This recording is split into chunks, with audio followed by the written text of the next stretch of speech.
Se não fosse pelo centro de Maceió e os shoppings fechados, nem parece que estamos enfrentando um período de quarentena por conta da crise pandêmica, inclusive do novo coronavírus. É isso mesmo. Olha só a movimentação de carros hoje pela manhã na Avenida Fernandes Lima. Vejam só. Vejam olha as imagens aí, olha só. Olha aí. Parece que nós estamos realmente em uma quarentena.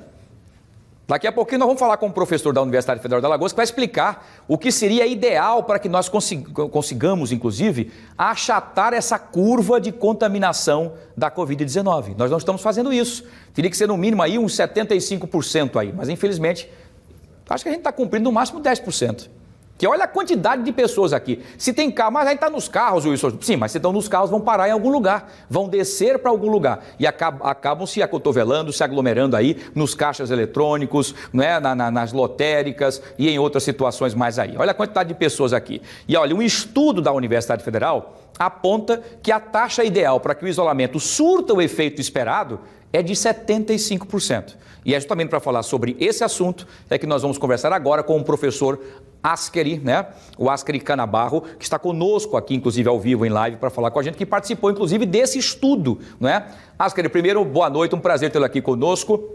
Queria que você falasse um pouquinho sobre esse estudo e vocês acabaram chegando nesse número de 75%, seria o número ideal para que realmente nós pudéssemos combater esse maldito vírus. É isso mesmo? Boa noite. Boa noite, Wilson. Boa noite a todos.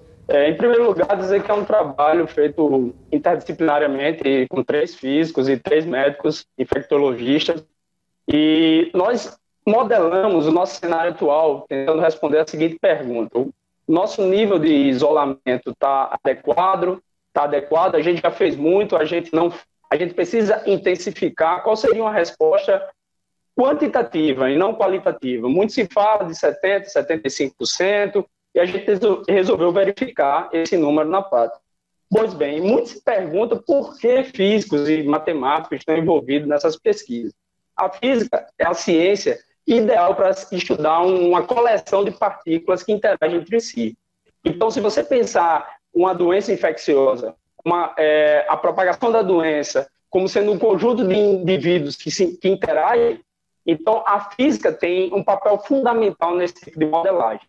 A matemática é importante porque, no fim das contas, possivelmente tudo vai se tornar equações. Então, como qualquer modelo, a gente tem uma certa margem de erro. Qualquer modelo, por ser uma simplificação, ele precisa sempre tratar com uma certa margem de erro. Além de que, a gente precisa de dados mais precisos para modelar e calibrar melhor esses modelos. Então, o que eu quero dizer com isso é que a gente não tem um valor exato, mas a gente tem uma boa margem de aproximação. Os modelos são passíveis de erros, mas nem por isso eles são desprezíveis. Eles são úteis para dizer a gente as tendências. E o que a gente mostrou é o seguinte: a gente queria saber o número de leitos de UTI que a gente precisa ao longo do tempo. Essa é uma informação extremamente importante, porque o colapso do sistema fará com que pessoas morram por Covid e em decorrência de qualquer outra doença grave. Então, nós obtivemos o seguinte: se nós não tivéssemos feito nada, desde o momento que a gente teve a primeira morte, nós estaríamos num cenário muito pior. É bom que se diga que a gente já fez muito, mas esse muito ainda não é suficiente para proteger o nosso sistema de saúde.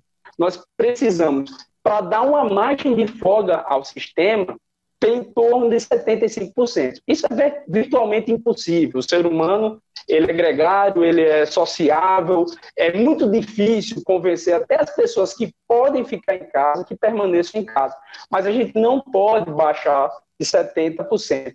Isso é um valor que foi atingido com o lockdown na China, nesses países que conseguiram achatar a curva, diminuir o número de infectados simultâneos e, consequentemente, reduzir o número de mortes e salvar o sistema. É isso que o estudo mostra. Perfeito. Professor, só para finalizar, infelizmente o sinal está ficando um pouco complicado, mas a gente continua te ouvindo bem e as imagens estão meio aqui que frisadinhas de vez em quando, mas enfim, só para a gente finalizar, pelo que o senhor tem observado, inclusive, nas ruas de nossa capital, nós não chegamos aí, eu acho que nem a 50% em relação às pessoas terem atendido a esse decreto governamental, não é isso?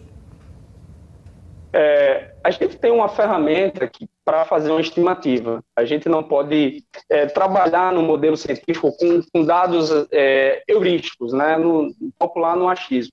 Mas existe uma ferramenta do Google chamada de Google Community Mobility, que você pode verificar qual é a redução média que se tem na população. É claro que isso está atrelado com quem usa o sistema do Google, mas a gente tem no Brasil, em torno de 50% em média, certo?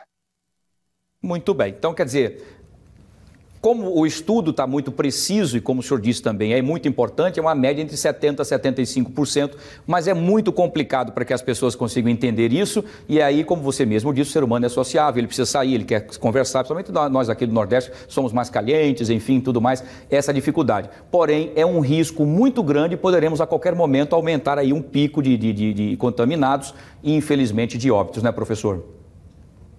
É exatamente isso.